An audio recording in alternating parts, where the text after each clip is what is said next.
everyone, welcome back to another episode of Gen Z Unbox on G1024 radio station. My name is Kaka and we have someone new with us today. Hi guys, my name is Daniel.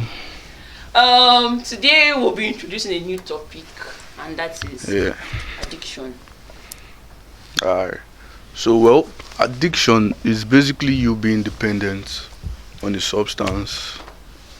It could be an activity too, so that's like there was a time we were having a conversation about addiction, and he said something that addiction, when you've done something for the first time, you wanted to experience that same thing. So it's actually like trying like the exact feeling you get the first time.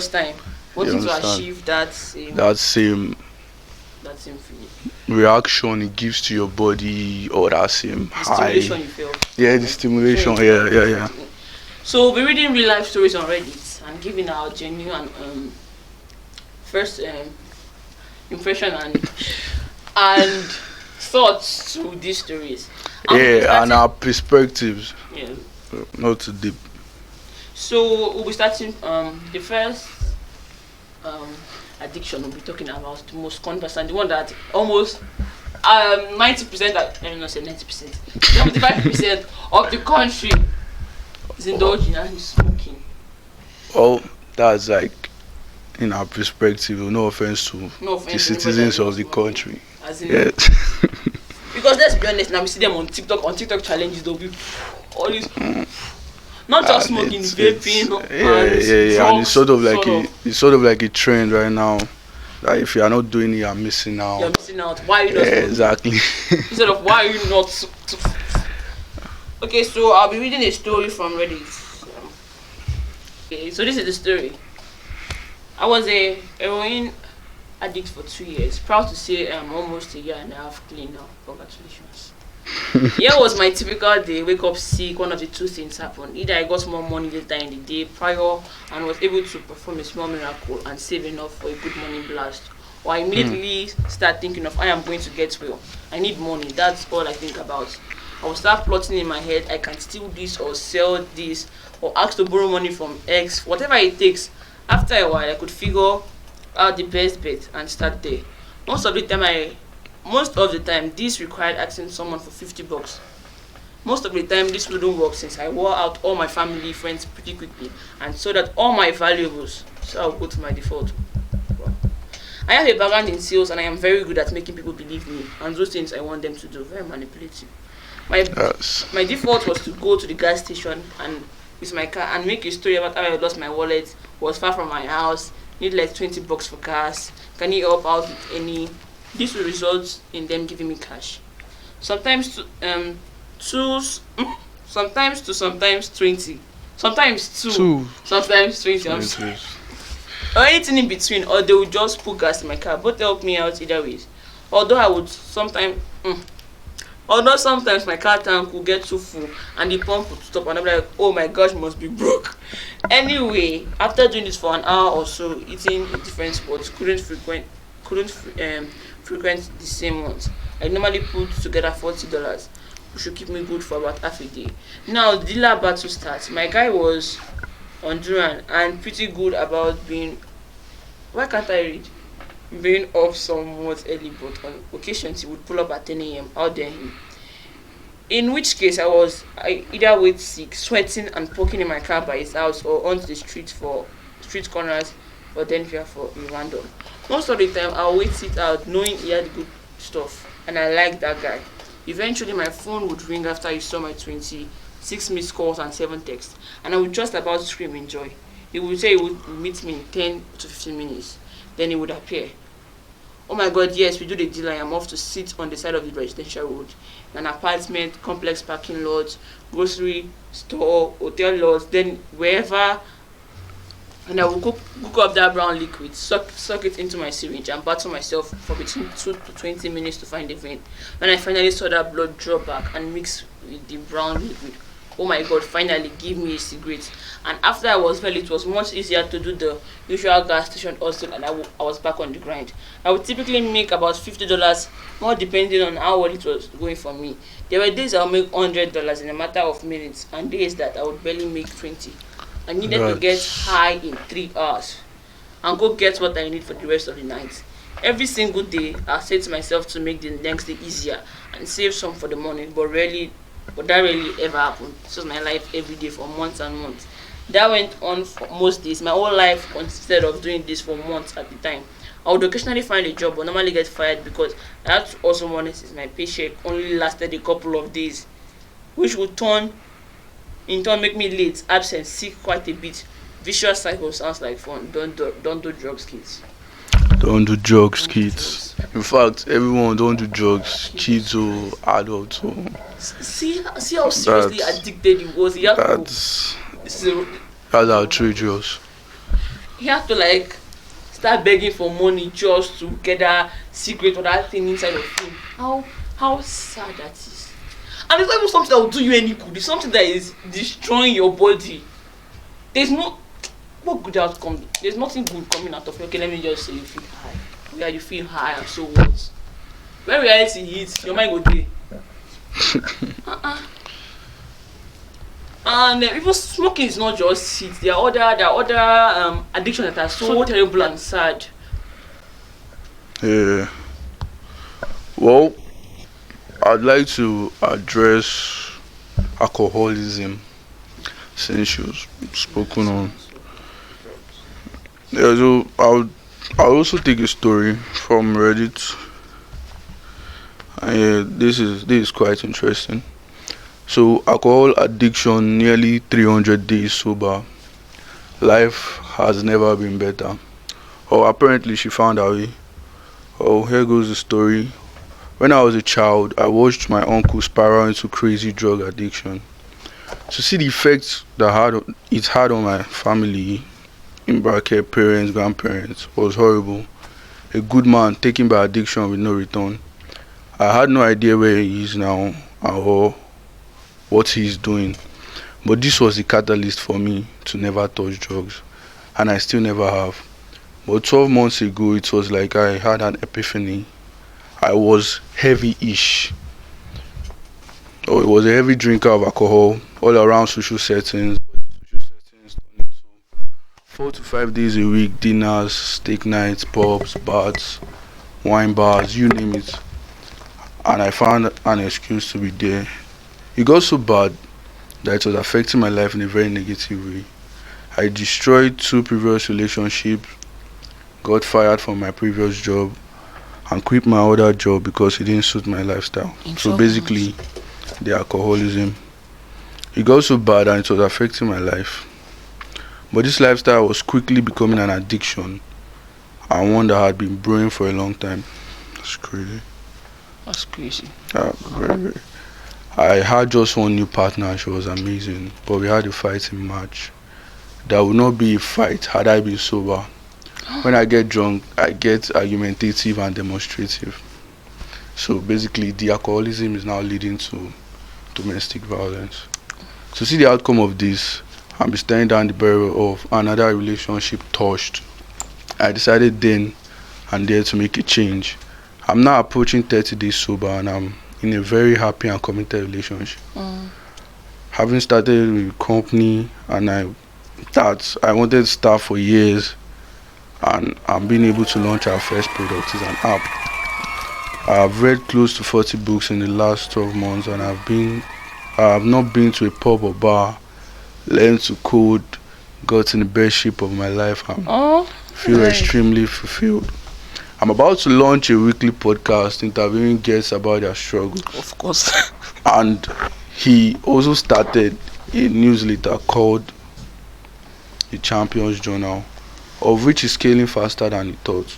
Essentially, I have discovered at the age of 33 that you do not need alcohol to have fun and to be happy. For so long, I thought I needed to drink, but I don't. I'd love this story to be a source of motivation for people reading it. But I'd also like to pose the question: have you thought about giving up alcohol? If so, did you, and why? And if you have thought about it but not giving up, why? So Comments. I feel like this is very inspirational. Very. And to be honest, yeah, not everyone would have that well special lady, serious relationship, or something that would make you like commit to not being addicted to a substance or an activity. But you still have to find yourself either way. I mean, different strokes for different folks. Right. You understand? So you could answer the questions they asked, Yeah, comments. and I would let Kaka handle our next addiction. Before I go to the next one, during my school, our when we were graduating, they did a send off party for our set SS3. So there were alcohols because I was a minor then. Most of people there were seniors 18 and above, so they could drink it. Me, I said let me just taste alcohol. I don't know why people drink because alcohol is not sweet. I have a massive sweet tooth. Alcohol tastes like rubbish. It's so you understand? It's so Harsh. why? Why do you drink alcohol? It's not necessary. Alcohol is not sweet. It's So the next topic we'll be talking on and the next story we're sharing is on impulse spending. People that buy you be walking, you see this thing, I like this thing, you never think, do I need it? If I buy this, it really affects my spending for the month. Let me just buy it, the money go come back. Now they say spend the money go come back. Everybody they spend the money, how much will come back? So we're reading stories on impulsive spending. She titled it, "I'm done with designer, iron for this slightly odd designer." For a quick background, I can pinpoint my shopping addiction started several years ago when I went off to grad school and had access to my own money, aka student loans, and was out of my parents' house. She's the only child too. I was able to buy, wear, and talk about what I wanted. I ended up with 3 different colors of the same pair of sneakers, a $25,000 pilot reformer I used no more than 10 times over a few years, shoes and clothes for my fantasy self, when in reality I am a Brandy Melvin, Lululemon's leggings, sneaker nice Uggs type of woman. I ended up selling most of these things for much less than I paid for. Some of what I paid for because I got them on second-hand luxury sites. I have come to the realization that it is stressful and exhausting to have a wardrobe that is in large part, maybe 60 to 70% nice, luxury, one of a kind designer things. And I say one of a kind, not like I have a Birkin, an Emilian Birkin, but rather the jeans from what kind of stores that I did, for God's sake? I can read, I promise. Backpack that you can find anywhere anymore, but there was only one left on the interwebs on second-hand sites, and I would order it, and I have stress even from the time I would order it to when it was in my hands, because goodness forbid it get lost in the mail, and even if they give me the money back to my card, the item is no longer available anywhere. So a thought came to my mind recently: isn't it much easier and less stressful to have clothes from mostly they come from stores like Brandy, Lululemon, if that's your thing, and not worry about finding the last of one of these unique Alanui jeans on the internet, but rather I will just order the Lululemon Align leggings off their website, or what's come to us, go to Poshmark and find or order any of the many branded jeans that people are selling for $20 to $30. Has anyone else gone through this where they just had enough? It's weird because we have all these nice things, but the worry of something happening to them or even the process of acquiring them is stressful. Thanks in advance, and I hope that my experience can resonate with at least one other person on this sub and encourage us to look inwards, work towards freedom from shopping addiction. When this girl get money now, I go first talk. She's spending. She's a baller. Rich kid. Hey, she's a baller. That's what I'll first say. Wow. Sure. I cannot relate to this kind of expensive spending, but when I think of this impulse buying, the first people that enter my head, God I beg, influencers. That's the first people that enter my head. We see them, they do a lot of shopping hauls. I don't have any bad feelings towards them, but just the first thing that enter my head, and it's spending unnecessarily is bad. It's bad. Well, because basically she is still in the addiction, not like she recovered. She should not or anything. recover or any She's sort. even making. She's complaining that she needs help to and stop. The sad thing about addiction is that most people, if not all, they are already addicted. They just don't know. But the zeal and ability to stop is really not there.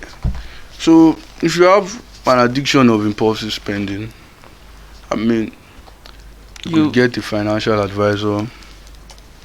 You could, even your family and friends could help you. That's if you listen.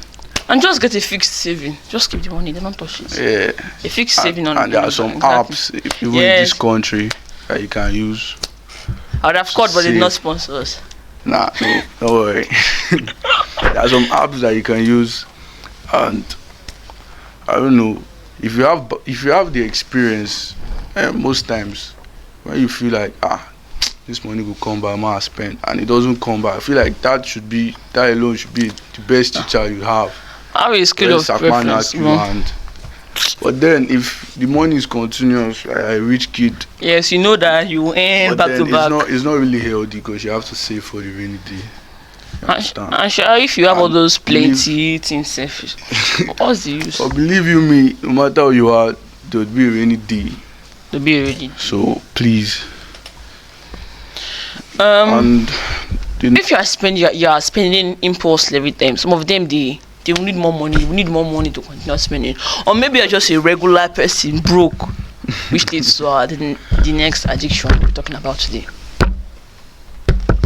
Gambling. Boom.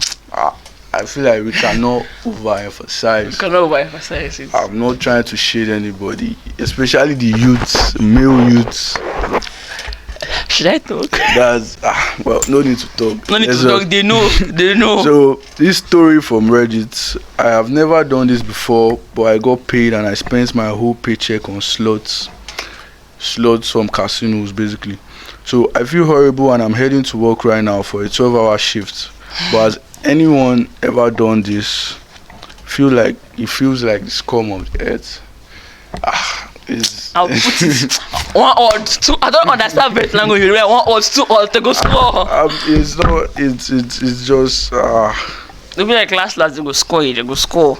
And then it won't be. They go score. I mean, but it doesn't make sense. But when you risk all you have in hope of getting something more valuable, don't get me wrong. It works for like a few people, choosing ones or special ones.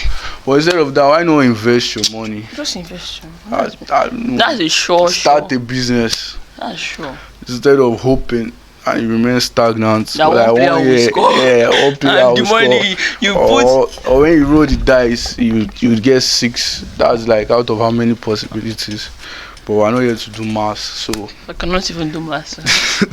So gambling it's very bad. It's bad. Like they be like last, and I won't be. I'm not saying. I feel like impulsive spending is better than gambling. No one is better. No one is good. No one is good. Exactly. You shouldn't participate in any of them. But gambling will spoil your life. You spoil your life seriously. So, leading to the next addiction that is much popular. That is phone addiction. I'm not the only one. If I'm guilty, you are guilty. We are all guilty. If you check my screen time, you know I'm guilty. Oh please! I don't. Oh please! If you check your screen time, let's check our screen time. Let's check. Let's check. Don't worry. I'll expose you here and here. Let's go. We are all guilty of spending long hours on our phone. Sometimes we are working. Sometimes we are just on every social media platform you can possibly find. So we read another story from Reddit. It's from a girl. I have a severe phone addiction and I'm going to end it. Praise the Lord.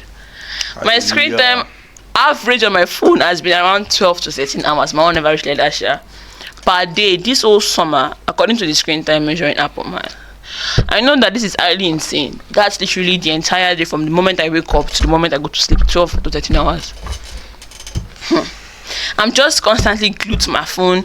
Even when I'm outside doing things with my friends and my family, like at the mall, the beach, at the restaurant, I'm always looking at my phone the whole time. It's a huge problem. I'm constantly scrolling to Instagram, TikTok, Snapchat. I feel like my phone is literally rotting my brain at this point, and it's just ruining my life. So I've decided that I will limit my screen time to 5 hours per day. Still a lot. Still a lot, but fair enough. Fair enough, though. Fair enough. I've decided to get back to reading instead of sleeping on my phone throughout the day. I'll focus on reading books. I read books on my phone, oh, like a lot. I'm being serious this time. I have plenty of PDFs that I read on my phone. And if I want to take a break from reading and watch Netflix on my laptop, that's cheating. That's cheating. Watching Netflix is better than being on social media. She said it. When I'm out with my friends or family, I'll use as much self-control as possible not to touch my phone. Then she asked, does anyone have any advice for me on how to break my phone addiction and have less screen time? And somebody says that reading is going to be really difficult at first, but for someone who's become addicted to the type of really short attention span that phone gives, they've told you, giving up on this device will be difficult. Very, very difficult. Even you that are watching it too, you know. When they seize my phone for 1 day, I almost lose my mind. So, that was it right back. Well, it's not good because you are not paying attention to reality. They'll be talking to you like, I'm hearing. So most times you don't even be conscious of it. I've watched several videos that people would almost have accidents because they are pressing phone on the road. I even watched an interview with the CEO of Apple where it was like they created phones, Apple specifically. They created phones to help make life easier. That if you are staring at the screen more than you are staring into people's eyes, that relating with people, interacting with people, there's actually an issue. And that's not their fault. So yeah. So please, we should set goals and accomplish them. We understand that most times people work from home, work remotely. But if you don't have anything necessary that you're doing with your phone, come on, put the phone down. Do something to like. Focus on real life. There's a lot going on. But we not say that you're dropping your phone, if you don't watch this video, watch it. So I think the last but not the least, it still concerns your phone or your laptop or whatever you'll be using for this activity. oh, it's addiction. So this is like, I feel like people shy away from this. People shy from this topic. I shy away from this topic. In fact, Africans shy away from the topic, and it's really bad because it's important. You understand? And I feel like when they shy away from the topic, when your parents or guardians don't talk to you about this particular topic, you go into it because you get to a phase in life that you have to like know about sex and the rest. So the next addiction is pornography. Understand? The compulsive consumption of pornographic related materials. It could be videos, magazines. Pictures. Yeah. So I'll take a story. Still from Reddit. From Reddit. Wow. Yeah. So the author named it "My Journey to Be Porn Free." Hi everyone. I'm a huge porn addict. I have been addicted to porn since the age of 12. I imagine 12 is unthinkable. Oh my god. 12 is unthinkable. It's unthinkable. Like Wow. 12. But then I'm in no place to judge anyone. Yeah, no place to judge, understand. So we don't judge, it's a safe I know, space. yeah, it's a very safe space. I know it's shocking, but I am and I want to be free. Thank God you know it's shocking. I realize how much it affects my daily life and all. I had a 2-month streak last year, but after that I again started and now I'm not really happy. I do boxing for workout and I'm fit, but I'm 100% sure a porn-free life is a great life and I crave it. I need help with it. I know all the tips and tricks, but I cannot control my addiction. All I want is to be free from my addiction. I am 21 years old and I am posting it because I'm seeking any kind of help I can get and be free from this addiction. Or I don't know the part of the world that this individual is, and hopefully you get over it sooner. Somebody in the comments said, stop now, don't wait, do it today. Yeah, procrastination. One last time. You'll be like, one last time. Don't try it again. Once the thing is like, once you've had the ability to not do it Not once, to do it once. just keep going. You understand? Because now he started when he was 12 and he's 21. That is 9 years. 9 years is That's a lot. that's I'm not judging him. I'm not criticizing him. People have done worse. But then 9 years is a lot. I feel like if he had guidance, Yes, if he had talked to people. if he had spoken to people, They or would have- before then, he had been lectures on how everything works, how the body works, sexual education basically, Yeah. and if he already had it in his mind that yes, this is a bad thing. No, before- I think he knew. Yeah, before doing it, it should have been instilled. You understand? But I really don't know if he's from the western part of the world. But then Africans, even our parents, You cannot tell mommy you are worship porn. Like seriously, you say it's you know not. you cannot tell It's not even that. I'm not trying to blame them, but I feel like they should be more open to discussing. about this discussion, about this topic. Yes, you should have that talk with your child.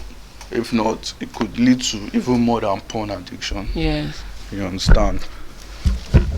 Like we said earlier, addiction is a complex condition characterized by compulsive engagement in a behavior, a substance used despite negative consequences. There have been articles on disadvantages of pornography, drugs, smoking. These subtopics we touched under addiction today. There are so many. There are much. I don't even think they have advantages. Let's just say you feel good for about 10-20 minutes. So what's up? Even if you go out there and you try to make yourself feel better, and you're like, this is the advantage of my addiction. Trust me, the disadvantage outweighs the advantage. Exactly. So you have to, like, you understand, make your life easier for you. No Because disadvantages, advantages. you know it's wrong, then stop doing it. Even if not for anything, because you know it's wrong. Exactly. So it has come to the end of our today's session. Gentleman Unbox. We'll be closing the curtains now. Bye bye. Okay, sorry. Bye bye everyone. Thank you so much for watching. Don't forget to like. Time. I appreciate you guys. I don't forget to like, support, Unbox, and follow. Share to your friends, please. 1024 1024 all social media platforms. No way around, everywhere. We are everywhere. Just search for us. Even on Google, go. This is 1024 everywhere. You can use Google and try social media first. So thank you all for watching and have a blessed day. Yeah, Bye. Bye.